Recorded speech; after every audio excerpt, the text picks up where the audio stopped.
Kasi alam mo sa totoo lang, yung Pilipinas, isa siya sa mga bansa, if not the country, na merong pinakamataas na social media use.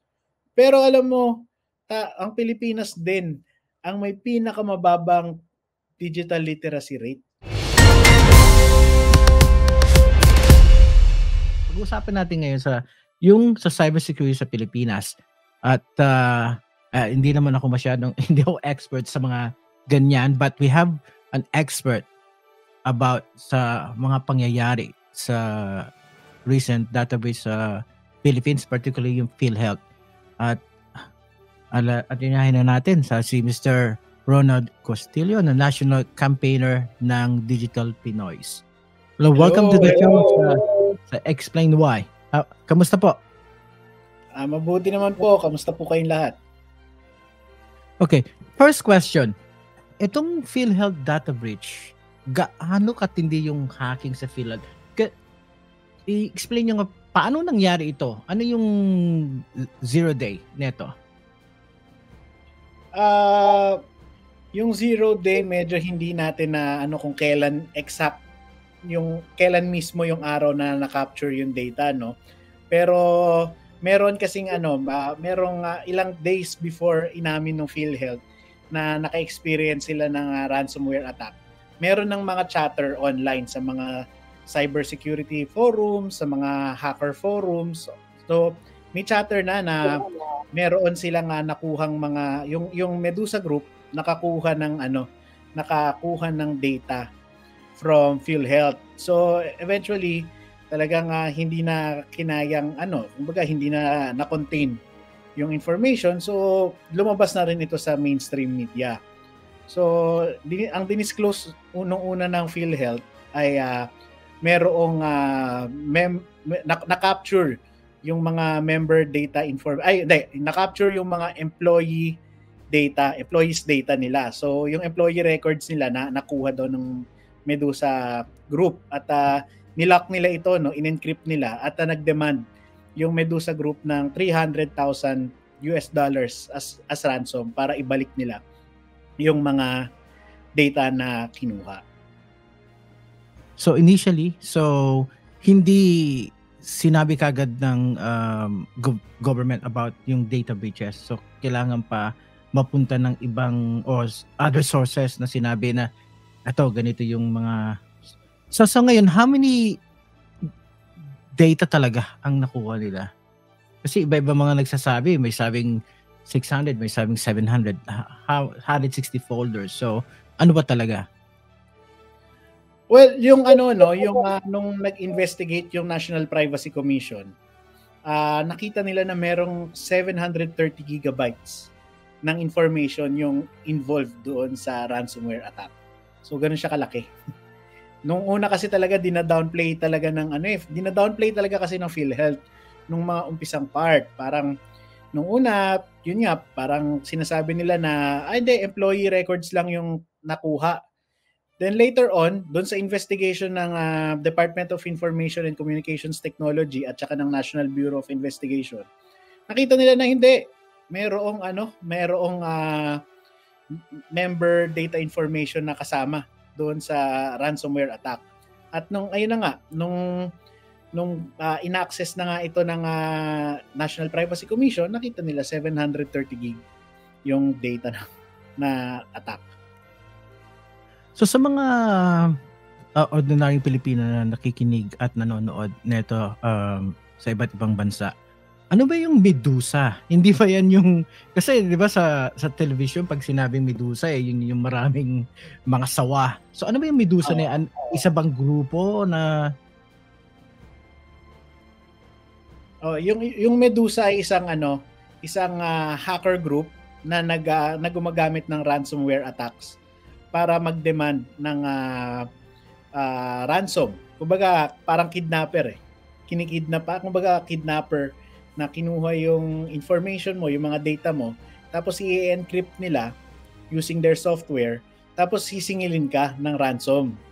So dito sa PhilHealth, $300,000 in exchange of decrypting and returning the information. At ang claim nila, i-delete nila sa end nila. Pero sa totoo, once na na-capture na yan ng mga hackers, wala naman tayong guarantee talaga na wala silang backup, di ba? Wala silang backup copy.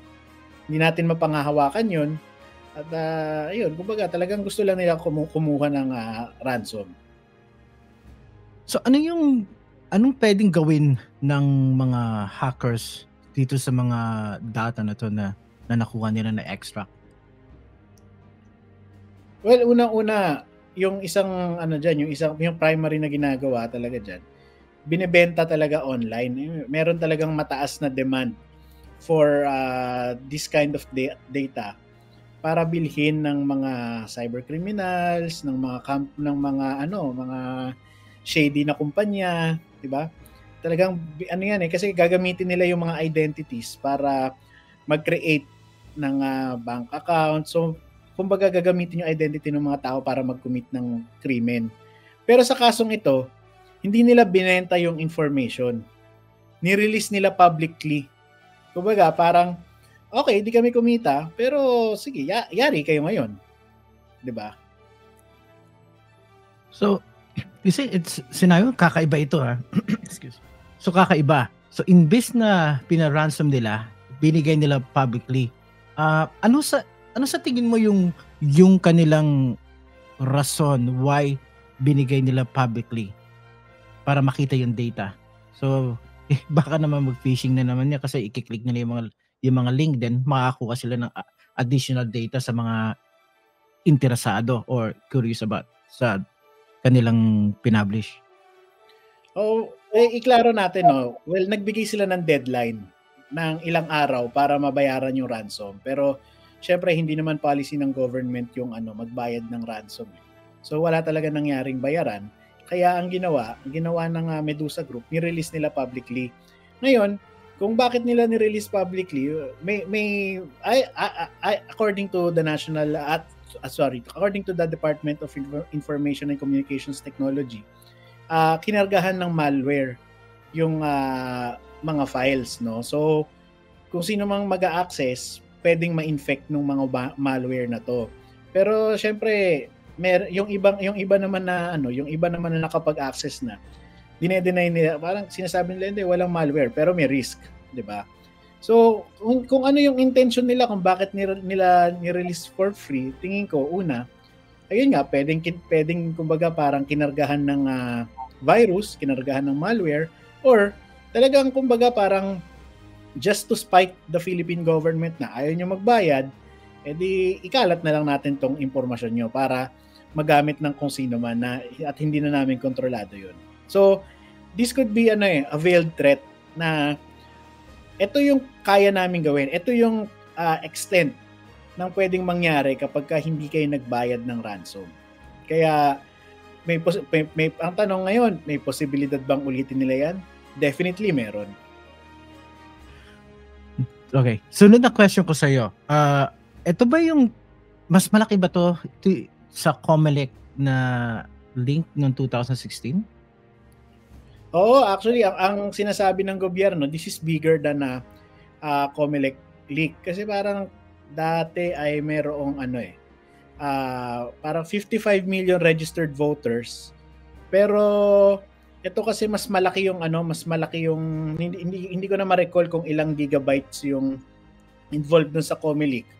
Pero ayon sa National Privacy Commission, mas malaki talaga ito. It's it's beyond, baga parang it's talaga mas malayo yung diferensya. Kumbaga extra large COMELEC, parang ganun. So nangyari na to before in 2016 sa COMELEC data breach. Why do you think na from that, ano nangyari dun sa leak na yon? And then wala ba tayong programa to like standard yung sa cybersecurity or accountability? Kasi nangyari na pala in 2016. Ano nangyari dun 2016?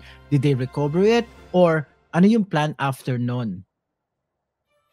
Well, supposedly, merong cybersecurity roadmap yung Department of Information and Communications Technology. But then again, it's one thing to plan this roadmap and another thing to implement it. 'Di ba? So, may maraming factors kung bakit hindi may implement yan ng mga ahensya ng gobyerno. Unang-una yung decisiveness ng mga executives ng ahensya. Do they really want, is this something that they want to focus on? 'Di ba? Isang bagay yun eh. Pangalawa, if they want to focus on this, do they have the means to actually execute it? Ibig sabihin, may pondo ba sila na magagamit? O na para ma-implement yung plan for that, yung tactic part ng plan for that year? O partial lang yung kaya nilang implement? Kung meron ding gusto nilang i-implement pero iba yung priorities, 'di ba? Iba yung magkakaibang levels yun ng ano eh. So sa part na to ng PhilHealth, alam mo kasi na nakakadismaya. 3 years ago, meron ng Commission on Audit findings na vulnerable yung PhilHealth sa attacks. So meron silang mga findings tungkol sa mga software, hardware na uninstalled, hindi ginagamit, which is supposedly to be used to protect their system. Pero nakita ng COA hindi ginagamit. So dapat doon pa lang pinaghandaan na nila yon, kasi ibig sabihin dahil hindi nyo ginagamit yan, vulnerable kayo. So a few years after, ito yung nangyari. Pero yung binabanggit kasi ng PhilHealth, yung palusot nila, nag-expire kasi yung antivirus software nila eh. Which is parang unang-una, hindi siya acceptable. 'Di ba? Ibig sabihin, ikaw nga, tayong dalawa nga, alam natin na kailangan ng kailangan natin ng antivirus software sa computer natin eh. 'Di ba? So, bakit itong ahensya ng gobyerno na to, na mind you, nung panahon ng pandemic, ng COVID-19 pandemic, nagtaas ng sweldo ng mga executives nila, hindi man lang nila naisip na gastusan yung antivirus software nila. Hindi man lang nila naisip, may COA findings tayo na pwede tayong maging vulnerable sa cyber attack. Hindi dapat i-improve natin, di ba? Ibig sabihin, talagang hindi yun ang priority nila. Di ba? Yun yung malinaw, hindi priority ng PhilHealth executives yung safety ng information na nakastore sa kanila. May punto ka doon. So, oo nga, no? So, especially pa, nagrereklamo pa sila now that sinasabi nila it's the DICT, the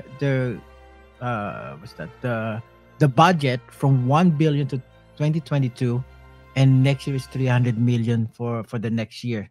So, paano mangyayari rin? So, sinabi nga ni Doc Ligot, ng Data Ethics PH founder earlier, na meron na naman another possible data breach from Philippine Statistics Agency and another 2 government agency. Ikaw, na-monitor mo din ba yun? Well, merong mga online chatter. Merong mga online chatter na meron daw mga government agencies na leak information, specifically yung PNP, yung Philippine National Police Forensic Group, yung at saka yung DOST. So, yan yung isa sa mga binabantayan namin. Pero meron ding online chatter na yung Department of Education daw ay may data breach. Pero, syempre,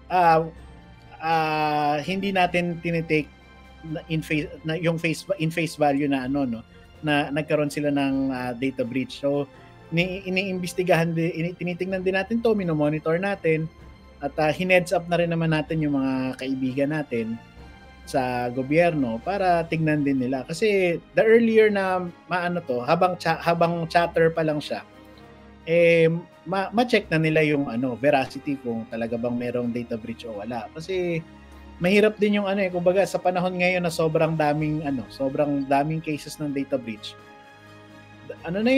Kumbaga parang tamang praning na yung mga tao di ba?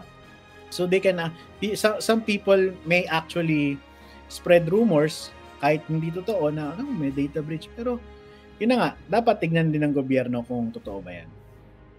So ano sa tingin mo yung dapat na tamang hinandle yung situation earlier para hindi na lalong lumaki ito at magkasanga-sanga? Now we have sinasabi PSA, now another. Ano ba dapat gawin ng mga cybersecurity sa government handle to mitigate and mediate with this situation? Well, ayon mismo sa data ng DICT, talagang kumbaga parang mayroong brain drain ng mga cybersecurity expert dito sa Pilipinas. Very limited yung number ng cybersecurity experts, at in fact, yung mga Pilipino na cybersecurity experts hindi dito sa Pilipinas nagtatrabaho. Iilan lang yung nagtatrabaho sa gobyerno, as a matter of fact. Karamihan nasa abroad, which na hindi natin sila masisi kasi magkano ba ipapasweldo sa kanila ng gobyerno versus magkano ipapasweldo sa kanila overseas, di ba? Hindi naman pupunta sa ibang bansa yun kung competitive yung pasweldo sa mga cybersecurity experts dito sa Pilipinas. So, yung kailangan talaga dito, yung isa, kailangan i-develop yung i-enhance yung learning dito sa pagdating sa cybersecurity. Ibig sabihin, talagang kung kailangan i-subsidize ng gobyerno yung pag-aaral para sa cybersecurity, gawin na nila. Kasi kung may brain drain pala at ito na yung panahong kinakaharap natin, dapat ihanda mo na yung mga future cybersecurity experts mo. Kasi doon na papunta yun eh. Di ba? Lalo ngayon na yung government nagpo-push for digitalization. Tumataas din yung risk ng cyber attacks sa government. At the same time, kailangan nilang i-ready yung budget for their cybersecurity platforms and infrastructure. Kasi sa totoo lang, yung technology niyan medyo mahal din naman talaga. Pero this is something that the government should really spend on eh, 'di ba? Hindi naman pwedeng basta-basta lang na sistema yung ilagay natin diyan. Tapos ang laki-laki nung information na sinusubukan mong i-secure. Kumbaga ganito 'yan eh. Meron kang kahon na naglalaman ng meron ka sa bahay mo, meron kang $100 million, pero yung padlock mo $5 lang. 'Di ba? So you're trying to protect a huge amount of information with a very small amount of with a very small value of security. Hindi naman uubra 'yon, 'di ba? Ibig sabihin, the higher the stakes, the higher you should spend for the security of this information. Kasi hindi man yan basta-basta eh. Kaya nga tina-target yan kasi it's very valuable these days. So, kailangan talagang gastusan to ng gobyerno. Pwede bang ilagay dyan yung yung confidential fund? Unang-una, hindi mo kailangan ng confidential fund para bumili ng antivirus software. Well, pero kidding aside, ako sa tingin ko personally, kung gagamitin ng tama yung confidential and intelligence fund para habulin itong mga cyber criminals, pwede naman. Pero sa tingin ko may wisdom behind din naman kung bakit gustong tanggalan ng Congress ng intelligence and confidential funds yung DICT. Kasi nga ang binabanggit ng Congress, merong underutilization. Well, sa tingin namin kung merong programa na hindi na utilize yung pondo, edi tapyasan natin yung programa na yun. Pero kung pag-uusapan dito ay yung paghabol sa mga cyber criminals, kailangan talagang i-equip natin eh. Kung hindi kung hindi confidential funds, kung hindi intelligence fund, maglaan sila ng pondo para sa pag-procure ng mga cybersecurity systems na available sa ibang bansa at pag-hire ng mga cybersecurity experts. Hindi mo kailangan ng intelligence fund doon. 'Di ba? So, pwede mo naman talagang habulin without intelligence fund. As long as, ang gusto lang naman kasi ng nag-o-oppose sa mga intelligence and confidential funds, kailangan ma-audit. 'Di ba? So, pwede mo naman talagang imbestigahan yung mga yan nang hindi mo ginagamit yung intelligence fund. Minsan kasi masyado nang nagtatago lagi doon sa veil ng paggamit dun sa Intel and confidential funds. Kaya nawawala ng tiwala yung mga tao. So, okay, o meron kang intelligence and confidential funds. Pero bakit nangyari to? So bakit ka namin bibigyan? Kumbaga, parang sinasabi ng Congress, bakit ka namin bibigyan ulit? Sumablay ka nga. Diba? Pero on the other side, baka kailangan nga naman nila. Pero tingin ko, bigyan na lang siguro natin, congressman, baka pwedeng bigyan na lang natin sila ng pondo para mag-hire ng cybersecurity expert at bumili ng maayos na system. Kasi yun, tingin ko, hindi mo naman kailangan ng doon. Hindi mo po kailangan ng Intel funds doon. Diba? Tsaka hindi mo kailangan ng Intel at confidential fund. Yun nga, para bumili ng antivirus. Tama ka din. So, sa bawat company ba, meron bang mga like rapid response team o may cyber team sa bawat company? Especially sa government. Because I thought they have their own team to respond immediately. Well, supposedly merong data privacy officer. So, yung data privacy officer, ito yung point person pagdating dun sa pag-ensure na safe yung mga data na naka-store sa opisina, maayos yung pag-handle dun sa datos na dumadaan sa kanila. But then again, parang hindi lahat merong quick response team eh. Diba? Na, kumbaga, pagka nagkaroon ng breach, susubukan nilang kumbaga parang yung real time makikipag-unahan ka na ma-secure yung yung mga data mo. Parang walang ganun eh. Pero yung DICT kasi talaga, ang experience sa kanila, nagkaroon na ng attack, tsaka lang makaka-respond. So ibig sabihin, may weakness din talaga sa monitoring. Kasi paano ba nila babantayan yan? Supposedly kasi yung mga ahensya ng gobyerno naglalaan nga sila ng pondo diyan. Pero saan ba nila ginagamit yung pondo nila? Ba't ba hindi nila? Parang common sense lang yan, 'di ba? Meron akong naka-secure sa akin na malaking database. So, halimbawa, PSA, nasa akin yung birth certificate, death certificate, marriage contract, 'di ba? So, napakalaking impormasyon nito. Pag na-leak to, kawawa yung publiko, 'di ba? So dapat gastusan ko yung sistema para hindi mag-leak.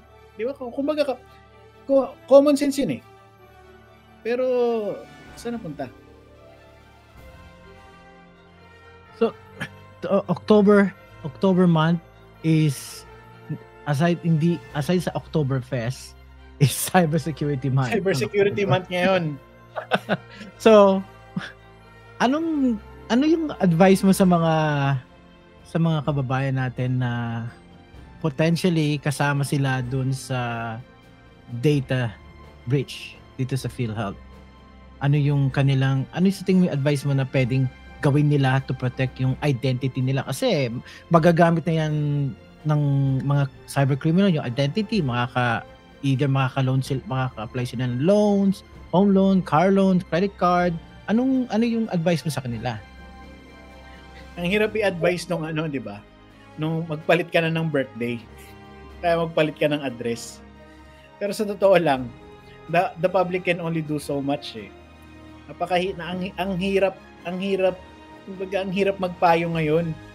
Kasi ang maipapayo ko lang yung mga email address at phone number na ginamit nyo doon sa PhilHealth. Palitan nyo ho yung mga account na nakadikit doon, palitan nyo ho yung password. 'Di ba?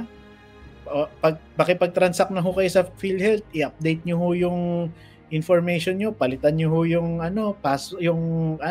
email address nyo tsaka phone number nyo kasi na-leak na yun eh. Pero everything else, yung pangalan, yung birthday, lahat ng impormasyong binigay natin, nandiyan na yan. Marami dyan, hindi mo mapapalitan. So siguro, bilinan na lang natin yung mga kamag-anak natin na wala akong gagawing Facebook account na bago, wala akong ilo-loan. So pag merong nag-check sa inyo, hindi akin yan. 'Di ba? At the same time, siguro yung mga financial institutions, yung mga bangko, 'di ba? pagka merong mag-open ng account, kailangan doble, triple account, doble, triple na pag-check kung sila ba talaga yun. Diba? Kasi sa totoo lang, hindi mo na alam sa panahon ngayon. Ang dali na, kumbaga, parang yung ID na na-leak, i-reproduce lang nila, papalitan nila yung muka, gamit yung muka nung kriminal, diba? Pero pangalan mo, so yari ka dun. Diba? So, nakakatakot na sa panahon ngayon. Kaya, kailangan, yung ibang mga, sa totoo lang, yung gobyerno, kailangan nilang mag-isip talaga ng malalim dito para nila i-mitigate yung problema. Pero alam mo, sa tingin ko, sa laki ng abala nito, dapat i-compensate nila yung mga biktima ng data breach, ng ransomware attack. So sa tingin mo, dahil nga napakalaki na itong data breach na to, tingin mo na it's about time na dapat magkaroon ng cybersecurity awareness program yung bawat gobyerno para sa kanilang mga empleyado or private sector din and public sector para to minimize this yung risk? Sa tingin ko, unang-una dapat mag-set na ng kumbaga mag-set na yung DICT ng minimum standard ng cybersecurity system sa lahat ng government agencies. Ibig sabihin, yung minimum na yon, applicable siya sa lahat ng ahensya ng gobyerno. Pero habang pataas ng pataas yung laki ng data, ng information na nakastore sa'yo, pataas din ng pataas dapat yung requirement. Pero tama ka, dapat talaga tutukan ng gobyerno yung pagturo, yung pag-equip sa hindi lang sa mga empleyado ng pamahalaan, hindi lang sa private sector, kundi sa buong publiko. Sa lahat ng mga tao, kailangan i-prioritize na ngayon yung pagtuturo ng yung pagtuturo ng digital literacy. Kasama na yung mga risk ng cyber attacks. Kasi alam mo, sa totoo lang, yung Pilipinas, isa siya sa mga bansa, if not the country, na merong pinakamataas na social media use. Pero alam mo, ang Pilipinas din ang may pinakamababang digital literacy rate. Kulelat yung Pilipinas sa digital literacy, kaya maraming kababayan natin ang naloloko. At ang dapat nasisihin talaga dito ay yung pamahalaan, kasi hindi naman niya tinuturuan yung taong bayan kung ano yung mga risk doon sa paggamit ng digital technology at paano mo ito iiwasan. May punto ko dyan. So last question for me, Ronald. Ito na ba muli? Meron pa ba tayong abangan? So, ano yung solusyon natin dito? Ay, alam mo, sa totoo lang, nakakapagod di ba? Kung hindi aayusin ng gobyerno, this will not be the last. Ilang buwan pa bago matapos yung taon. Di ba? So, pero may panahon pa. Ibig sabihin, hindi pa napapasa yung 2024 budget. Baka kailangang balikan yung mga pondo ng mga ahensya ng gobyerno at since Congress has the power of the purse, i-mandate na nila na gumastos ng kung gaano kalaki mang amount para makapag-procure yung mga ahensya ng mga cybersecurity software nila, no? Kasi kung hindi talaga sila gagawa ng mga drastic moves dito para mapigilan yung mga susunod na cyber attacks, posibleng hindi ito yung huli. At meron pang mas malalaking may mga mas malalaki pang database na pwedeng atakihin. Diba? Recently in-implement yung SIM registration law. So yung SIM registry, ito na yung kinakatakot natin. Nag-create tayo ng panibagong database. Ayan na.